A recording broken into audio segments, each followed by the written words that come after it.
Yeah, so as regards to Shepton, it was one of those things. I'll tell you what, I joined the National Trust a few years ago, and I have I pretty much run the gamut of all the locations locally. Right. And I thought, yeah, I wonder what else is out there. So I literally just did a Google search, and then that came up with Shepton Prison. And I thought, oh, how bizarre, because I thought it was still in active service. Right. So so I had a look at it, and yeah, I found out at that stage it was being run as a tourist attraction. So we're going back to literally August, September 2017. Oh, okay. Yeah, and I thought, well, look, I've got a fascination with prisons anyway. So I used to run events, and these were called like haunted lock-ins. Yeah. At a place called the Galleries of Justice, which is now known as the National Crime Centre in Nottingham. So that goes back to 2004, and I think that's where that interest was stimulated in the genesis for it all. I think, to be honest, there's always been an interest in the paranormal side of things. I couldn't tell you how far that goes back, but I think you know, certainly in terms of the prison, what helped in fact at the Galleries of Justice is that they had their own very large archive and research centre. Yeah. So I found out actually it was only a chap from Most Haunted and myself related to the paranormal who were doing the research. Oh, okay. So it's great. So on a less on a Friday night, but on a Saturday, you know, I go into the archives. The two chaps running it would let me loose on the documents and newspaper archives and registers, and I'll just be away with it. It was fantastic. Yeah. And we were working with a medium at the time, and actually he said, I actually invited him to come along, and I'm glad for his response, because he said, no thanks, you know, it's a little bit too deep. So I'm kind of glad for that, because, you know, a lot of people in the paranormal world might say, well, yeah, the medium is obviously you know, how do you know he's not doing research? Well, I can actually say in that instance, he had absolutely no interest in it. Yeah. And we leave it to me. So yeah, so I mean that was the start of it all. I just loved it, and the stories of the stuff of like you know, you think of all these Hollywood movies coming out now, you know, it would be the stuff of that. Yeah. You know, it's brilliant. So I suppose it was a gap of a few years between Galleries and Shepton, but that interest was always there. Yeah. And what pushed the focus for looking into prisons and history around people being imprisoned? I think one of the problems at school is that you tend to learn about, and I certainly did, so I'm showing my age a little bit. So yeah, I'm a child of the 80s really, and you know, history was all about kings and queens, famous battles, and that kind of stuff. And I don't know whether I was kind of like subconsciously frustrated by it all, but I thought, well, actually, I want to get into the nitty gritty of social history.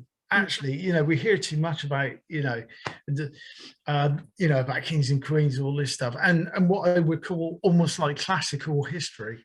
But there's so much to unravel, and I think there was just an instant connection when I started looking at the stuff at Galleries of Justice and picking those stories. That it just completely like overwhelmed and fascinated me. And you know, and then you find out about, you know, jumping into Shepton, we've got more of that history, and it's been brilliant. And to be honest, since day one, stepping foot inside Shepton Mallet, there were things that I didn't feel were quite right, you know, on the location. I thought, and it kind of almost encouraged me to have a look at it and sort of think, well, go and investigate then, you know, sort of thing. And that was it. And the rest really is history. Yeah. You know, it's 4 years on and we're still dealing with mysteries, you know, it's great. And you spent so much time. We're extremely thankful for you working with a group of artists, all women, of course. And how was that experience for you? Because obviously it's very different to, you know, facts and figures like your day-to-day research. And, you know, how did you find that experience working with people who are using the history and turning that into artwork? I find it amazing, actually. I mean, to be honest, you know, speaking to the artists, actually, I'm jumping ahead a bit here, but actually, you know, the requests that were coming through, I really appreciated that, because I thought, well, you know, it's not just about the art, but people are being really, really interested and considerate in terms of the history as well. Yeah. And that really touched me. And I think, you know, when the artists were in residence, it was very, very interesting seeing how they connected to that, their particular cells and their spaces. Yeah. And their thoughts and ideas, especially speaking to a few of them. And they said, well, actually, we came in with this idea, you know, we're going to do this. But actually, that changed. Because, you know, they connected with that space, and that's their creative juices were kind of, you know, sending them somewhere else. So, you know, it's been fantastic for me. I think as the project developed, the artists became more and more conscious about the, you know, the people connected with the place. And again, I became, you know, sort of extremely touched by, you know, certain females that were picked up on in the research, but actually portrayed through the art. Yeah. So I find that incredibly respectful as well, you know, to the location. And this is great. So the whole thing went beyond the concept of, you know, art as visual form, but actually something that was very, very meaningful. And I think, you know, judging, going around on some of the days and judging by the responses of the, you know, the visitors, it was quite emotionally charged as well. You know, people were physically being affected by these spaces and the work within it. Yeah. And that's something that you have definitely picked up on your own research, isn't it? I mean, can you tell us a little bit more about, you know, you've looked back, as you said to me before, as more of a skeptic at the paranormal, but you have been looking at emotion, and, you know, we had a little discussion about how you felt that some people's personal emotions affected a space. So how are you getting on with that sort of side of research, again, which is very different to the data? Yeah, I mean, it's an interesting one. I think paranormally, I sit on the fence, because I like to, well, it's almost like sitting on the net of a tennis court. And you're watching two players kind of batting the ball around, and this is pretty much, you know, I consider the, you know, one side of that would be the science and one side the spirituality. So I try and think, because, you know, religion and all this also plays a part, so that fascinates me as well. You know, people's different angles and what their beliefs are. So I think, to be honest, you know, at the moment I try and combine sort of like scientific elements to see what could possibly cause, you know, a human effect. You know, if somebody's feeling nauseous, or they don't like a particular area, you know, why is that? You know, is there a scientific element behind all of that? Yeah. So yeah, I tend to go in. So there's a part of me that goes in with a ton of gadgets and to try and sort of work that bit out. And then there's this other side, you know, when you sort of connect with something, and when you have an experience as well, that kind of blows everything out of the water. You know, especially the experience that I had. So yeah, and talking about experiences, and, you know, obviously you are looking at the paranormal, and also you've been, you know, as you've mentioned, looking at archives and things, and obviously of course you've written a book about Shepton Mallet Prison. Can you just tell us a little bit about how both aspects of your research formulated into a book?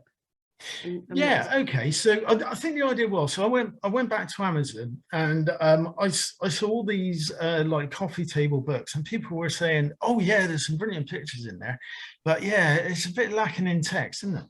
So I kind of thought, I picked up on a lot of reviews, and I thought, what would kind of reach out to as many people as possible.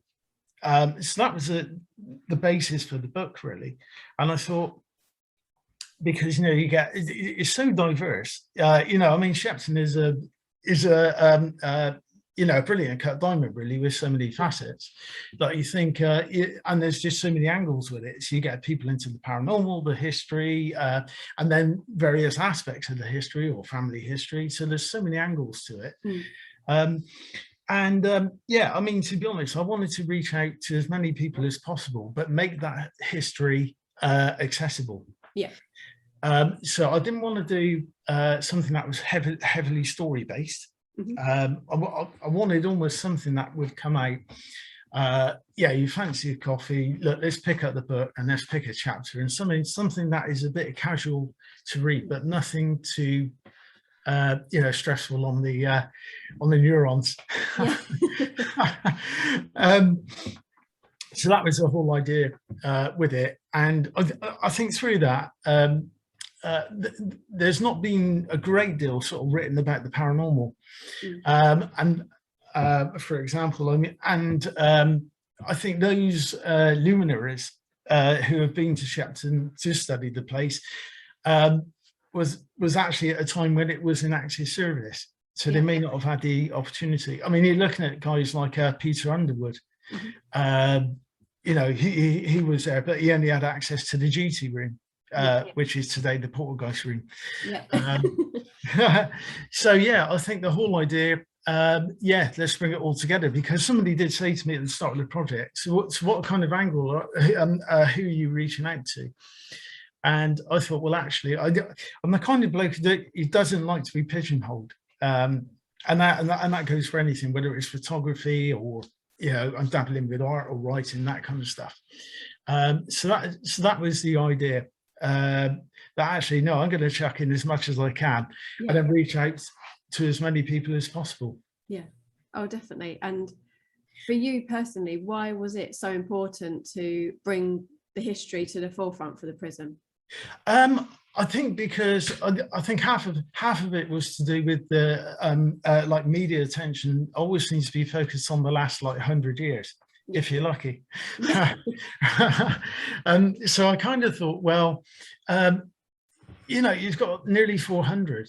So where's this extra 300 odd years coming? It just doesn't enter the mix.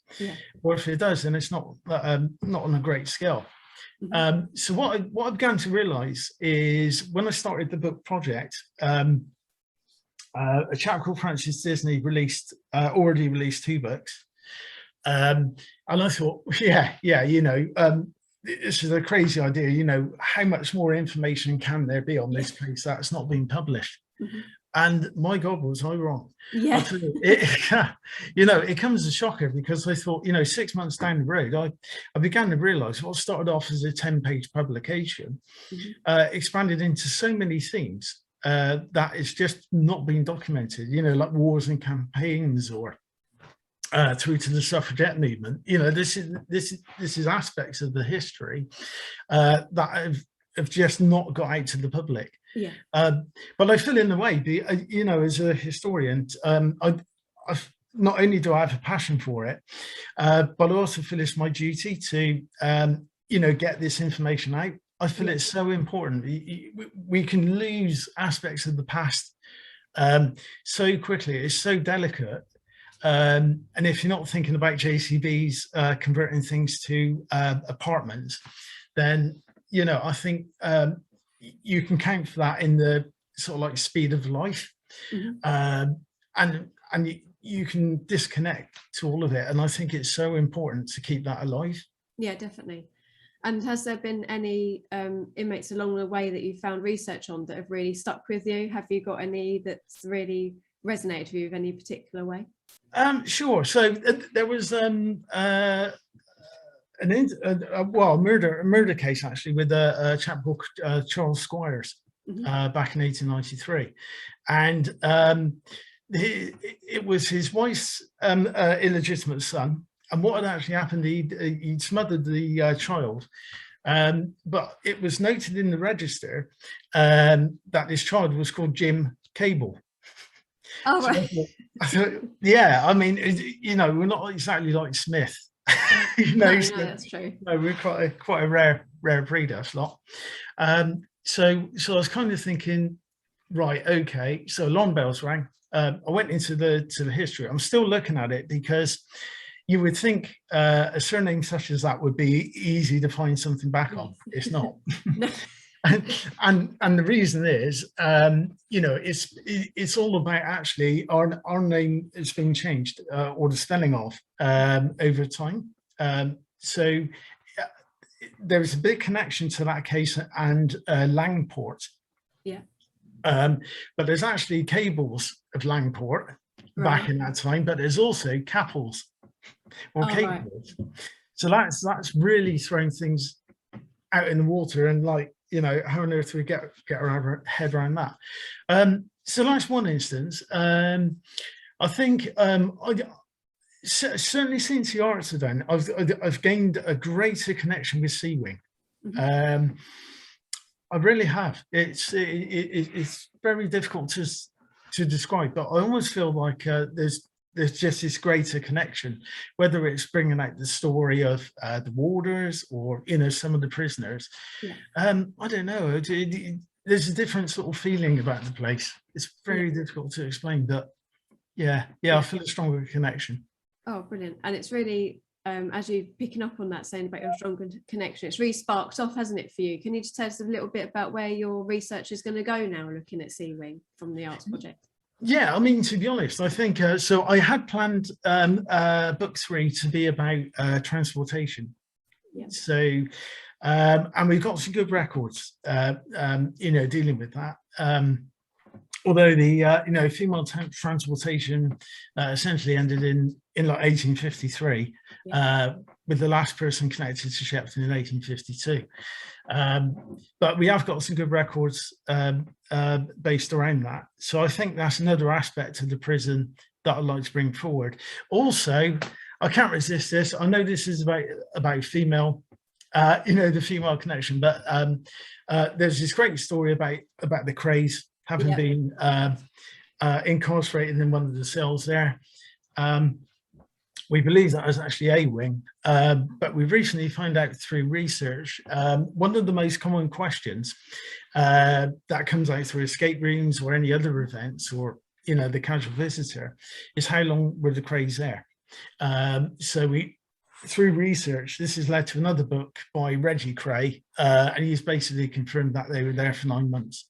Right. And did the term. So, sorry, I know that's slightly digressing a bit.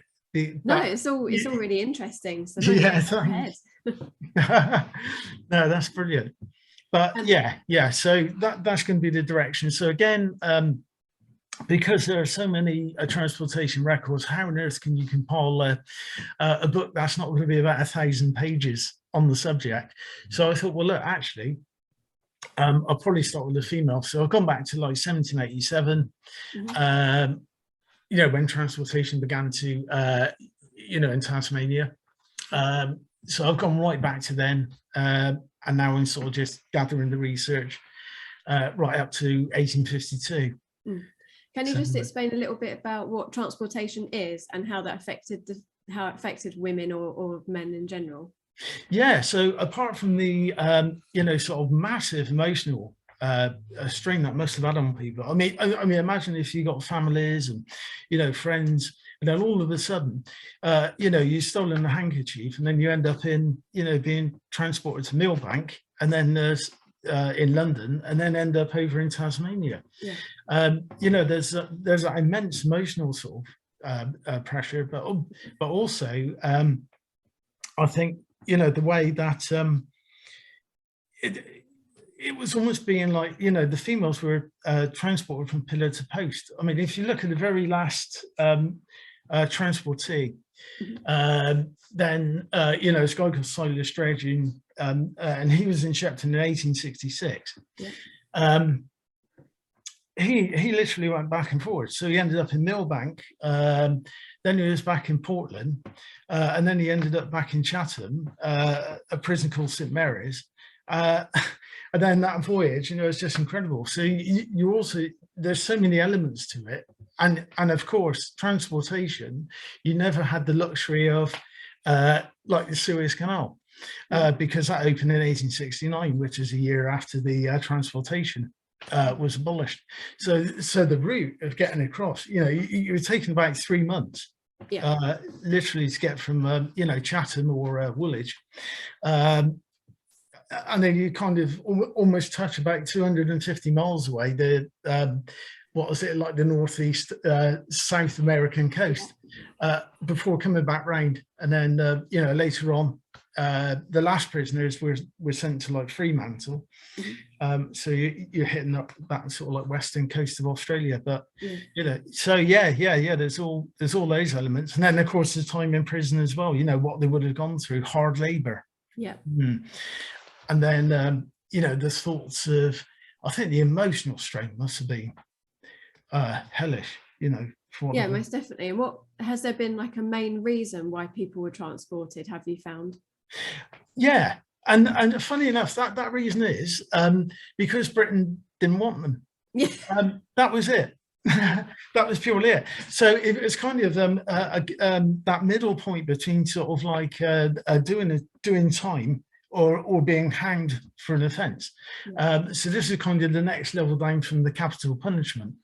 But that was literally it. That was, the powers that be said, look, we don't want these people as part of society, get rid of them. And that's exactly what happened. So, instead of keeping them, we don't want them in Britain. And then, they got shoved off to Australia. Which is, what an awful punishment on top of what they had. Oh, exactly. And especially when you consider some of the cases, stealing a handkerchief. I mean, that's, unbelievable. And you've spent so long, I mean, all the knowledge you have in your brain is phenomenal, what you know. Thanks. Can you just tell us a little bit about how you got into looking at the archives and how you managed to gain access to those? Okay, so that started off. So I became aware from early on, in the visits, that a lot of documentation was destroyed when the prison was decommissioned. So I thought, right, well, I'm going to find what does exist instead. So again, it was probably a Google search where I thought, right, okay, what archives have we got? And then it would come up online with Taunton. So I thought, great, I'll pay that a visit. It was, from day one, absolutely incredible. Thanks in part to actually finding out about site plans. Right. And that was an interesting part of the book, because these plans have not actually been publicly available until now. Some of them are up on the wall in a room in Shepton now, so it's great that we've been able to get these out there. But that was literally sort of how I got involved in that. And I thought, one of the members of staff very kindly showed me this what I now refer to as red assizes folder. Right. And it is like, yes, open up a can of worms. It's great. You open it up, it's a modern looking folder, you open the thing up, and there it is, your QAGS section, which is all about Shepton Mallet and what they've got. So you've got like pages on like heaps of prison registers, and it's brilliant. You sort of go to that from the offset, and you think, right, how do you deal with all this information? But I started with site plans because architecture fascinates me as much as the people connected. So I wanted to get that out, and then start focusing on the registers. But it's overwhelming. And so what's next for you now? Obviously you've got so much going on with the research side. What is the next big thing? Well, it's interesting. I think I'd like to do I'd like to get this transportation out there. Two of the missions from last year was one about the suffragette movement. because, you know, in the tabloids in that time, for obvious reasons, they wouldn't actually say where, you know, a suffragette was incarcerated in fear of, you know, riot. Yeah. So to be able to get the story of like Mabel Capper out and the time in Shepton, that's great. A massive drive at the moment, which stems from that, is to anybody really, if they think of Shepton Mallet Prison, they think, oh yeah, what a discreet location, right in the middle of no, well, it's in the middle of somewhere, but you know, it's very easy to bypass. Yes. And I think that initial impression would be, for people generally, oh yeah, this is probably you know, just connected to the town, or you know, Somerset at a push, but it's not. So so it goes way beyond that. So I think the big interest is trying to promote the site as a place that's really significant international significance. I mean, it's incredible, and research so far has connected us to about 30 different countries. Wow. So I say to people now, actually, if you can think of any sort of like war or campaign that we've had over these like 400 years, there'll be a connection to prisoners and Shepton Mallet. And what's even more unbelievable is the fact that, you know, you've got prisoners like from the Second Boer War, Anglo-Boer War, sorry, 1901, 1902, and they were court-martialed down in like South Africa. Yeah. And they're being brought back to Shepton to spend a very short time in the prison before being escorted off barracks. But you know, the Boer War is not unique. So you know, there was a campaign 1878 to 80 in Afghanistan, and you know, prisoners are being who were court-martialed over there being brought back to Shepton again. You know, we've got this big American connection as well. It's just phenomenal when you think about it. And I think, to be honest, we're considering it in 3 phases. So the first phase has been to think about doing like prisoner birthplaces in the UK. So it gets people sort of thinking, yeah, it's not all about Somerset. And, you know, we've got people as far as like Aberdeen, born in Aberdeen. There was one born in Limerick, you know, Cambridge. It's the extremes, and Jersey and Guernsey, for example. So it opens up the question, you know, how on earth did these people get here? You know, it's just great in the first place. So it's all about getting people to think about, you know, nowadays it's too easy to flip on an EasyJet and in an hour you can be, you know, over shores. So that was the start. And then the next phase will be about looking at which continents across the world we have a connection with. And yeah, we're up to 30 so far. So this is like America, Canada, Australia, Spain, Norway. It's absolutely loads. So that's kind of that plan. And then the third map is actually we've got an incredibly detailed account of literally by coordinate of the last voyage for the transportation. So we're going to plot that on the map as well. So so it's great. So, you know, there's lots of that going on. A bit of work for interpretation spaces, and kind of what comes in between. Often we get other requests come in for family history. So yeah, there's always something going on. Yeah. Well, it's been brilliant, and thank you so much. So we'll be working with you again soon, hopefully. So yeah, just thank you so much for your time, Dave. It's been brilliant. I know, thank you so much for yours. And I'll tell you what, you know, best luck to everyone. You know, the Arts Project really has, you know, I refer to this term a place to connect. If you think about that, the 3 infinite possibilities of past, present, and future. The artists have managed to go way beyond that visual concept and, you know, create something that is being so meaningful for everyone. It's been brilliant.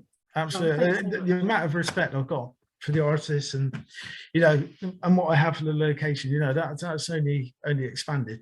It's brilliant. Well, thank you again.